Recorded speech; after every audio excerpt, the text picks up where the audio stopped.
تو کسی نے کہا تھا کہ بخت کے تخت سے یک لخت اتارا ہوا ایک شخص، تم نے دیکھا ہے کبھی جیت کے ہارا ہوا ایک شخص؟ لوگ ہارے ہوئے اس طرح کی باتیں کرتے ہیں۔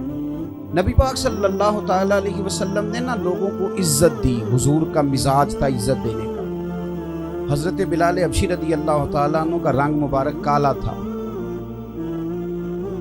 تو حضرت ابو ذر غفاری رضی اللہ تعالیٰ عنہ نے ایک دفعہ انہیں حبشن کا بیٹا کہہ دیا۔ بنو غفار ایک بہت بڑا قبیلہ تھا، مالدار لوگ تھے، کاروباری لوگ تھے، جائیدادوں والے تھے، بہت سارے اونٹ رکھتے تھے۔ ظاہر حضرت بلال کالے تھے، اہل حبش میں سے تھے، اور جناب بلال حبشی رضی اللہ تعالیٰ عنہ زیادہ پڑھے لکھے بھی نہیں تھے، کیونکہ باپ دادا سے غلام چلے آ رہے تھے۔ تو حبشن کا بیٹا کہہ دیا، بات سادی سی تھی، اور حضور دونوں کو بٹھا کے صلح کرا دیتے، بات ختم ہو جاتی، پر نبی پاک صلی اللہ علیہ وسلم نے باقاعدہ باز فرمایا اور سب لوگوں کے بیچ بات کی، اگرچہ نام نہیں لیا۔ کریم رسول فرمانے لگے، تمہیں کیا ہو گیا ہے؟ کلمہ پڑھنے کے باوجود جہالت جیسی باتیں کرتے ہو؟ آج پھر کسی نے بلال سے کہا ہے کہ وہ حبشن کا بیٹا ہے۔ تمہارے اندر ابھی تک جہالیت کی وہ بو پائی جاتی ہے جو کہ نہ ہونا چاہیے تھی۔ حضرت ابو ذر غفاری کہتے ہیں باقی تو سارے ایک دوسرے کا منہ دیکھ رہے تھے کہ کس کی بات ہو رہی ہے، پر میں تو سمجھ رہا تھا۔ فرماتے میں جلدی سے اٹھا، سیدنا بلال حبشی کے پاس گیا، اور میں جا کر ان کے پاس ان کے سامنے بیٹھ گیا۔ میں نے کہا، وہ حبشن کے بیٹے، تو اپنا پیر اٹھا اور میرے چہرے پہ رکھ، میں لوگوں کو بتاؤں کہ جب اسلام کی روشنی پھیل جاتی ہے تو پھر حبشن کے بیٹے کو بھی اللہ بڑی عزت عطا فرما دیتا ہے۔ یہ کمزوری ہے، اس کمزوری سے نکلنا چاہیے۔ ایک کمزوری اور بڑی تیزی کے ساتھ آج ہماری طبیعتوں میں جگہ پکڑ رہی ہے، تیزی کے ساتھ۔ دولت مند ہو جانا خدا کا فضل ہے، اور یہ خالص اللہ کا فضل ہے۔ اگر بہت زیادہ مشقت کرنے سے لوگ دولت مند ہو سکتے تو پھر جو سارا دن کدال چلاتے ہیں وہ زیادہ مالدار ہو، لیکن ہمارے ہاں لوگ دولت کمانے کے بعد اسے اپنا حق سمجھ لیتے ہیں، اور یہ کہ وہ محسوس کرتے ہیں کہ میرا اس پر قبضہ ہے، اور کچھ ایسے پروگرام بھی ترتیب دیتے ہیں، کچھ ایسی ذہن سازی بھی کر لیتے ہیں جو ان کے اخلاق کے لیے نقصان دہ ہوتی۔ مثلاً آپ کو عادت پڑ جائے نا اپنا آپ دکھانے کی، تو پھر آپ دنیا کے بے سکون آدمی ہیں۔ میں نے مذہبی محفلوں میں دیکھا ہے کہ جس بندے کو اسٹیج پہ بیٹھنے کی عادت پڑ جاتی ہے، وہ بیچارہ پیچھے بیٹھ جائے نا، کبھی بیٹھنا پڑ جائے تو وہ اسٹیج سیکٹری کو گردن اونچی کر کر کے دکھاتا ہے کہ میں آ گیا ہوں، تیری مہربانی مجھے آگے بلا دے۔ عادت پڑ جاتی ہے، یہ چیز بے چین رکھتی۔ لیکن جو لوگ اللہ تبارک و تعالی جن کو دولت دیتا ہے، سکون کی، قرار کی، پھر انہیں اپنا آپ دکھانا نہیں پڑتا، انہیں کوئی لمبے چوڑے سٹیٹس نہیں لگانے پڑتے، انہیں مطلب جلدی سے آگے بڑھ کے اپنا کارڈ نہیں دینا پڑتا، انہیں محسوس نہیں کرانا پڑتا کہ میں کچھ چیز ہوں۔ اللہ جب کسی کو عزت دیتا ہے تو مخلوق کے دلوں میں خود اس کی محبت پیدا فرما دیتا ہے۔ پھر یہ ایک مفت کا تکلف ہے کہ مجھے بھی جان لو، ذرا میرا بھی نام لے لو، اور میرا بھی تھوڑی، اور یہ چیز گھن کی طرح کھاتی ہے بندے کو۔ دولت مند ہونا اللہ کا فضل ہے، اسے فضل ہی سمجھنا چاہیے۔ صحابہ کرام میں امیر ترین شخصیت ہے حضرت عبد الرحمن ابن عوف رضی اللہ تعالیٰ، اور دولت ان کی اتنی پاک صاف تھی کہ میرے نبی پاک صلی اللہ علیہ وسلم نے ان کے پیچھے نماز بھی ادا فرمائی۔ یعنی حضور کا نماز ان کے پیچھے پڑھ لینا یہ بتلاتا ہے کہ کتنی شستہ صاف کمائی والا آدمی، تو تھے سب سے امیر، اور عشرہ مبشرہ صحابہ میں شامل ہے جناب عبد الرحمن ابن عوف۔ صحیح بخاری میں موجود ہے کہ فجر کی نماز انہوں نے نبی پاک صلی اللہ علیہ وسلم کے ساتھ پڑھی، اور نماز کی تکمیل پر ان کے سفید کرتے کو ایک زرد رنگ کا داغ لگا ہوا تھا۔ تو کریم رسول صلی اللہ علیہ وسلم نے پوچھا کہ یہ کیا ہے؟ اتنا امیر آدمی، یہاں تو شاید امیر کو رسم چھوڑ دے، اب غریب کوئی رسم بھی نہیں چھوڑتا۔ اس نے سارا قرضہ اٹھا کے کام کرنا ہے، پر کرنا سارا کچھ ہے، تو چھوڑنا نہیں۔ لیکن جو دین کی روشنی ہے وہ بندے کا دل ٹھنڈا کر دے، پھر وہ آرام میں آ جاتا ہے۔ اعلیٰ حضرت بریلوی فرماتے ہیں کہ اے عشق تیرے صدقے جلنے سے چھٹے سستے، جو آگ بجھا دے گی تو نے وہ آگ لگائی۔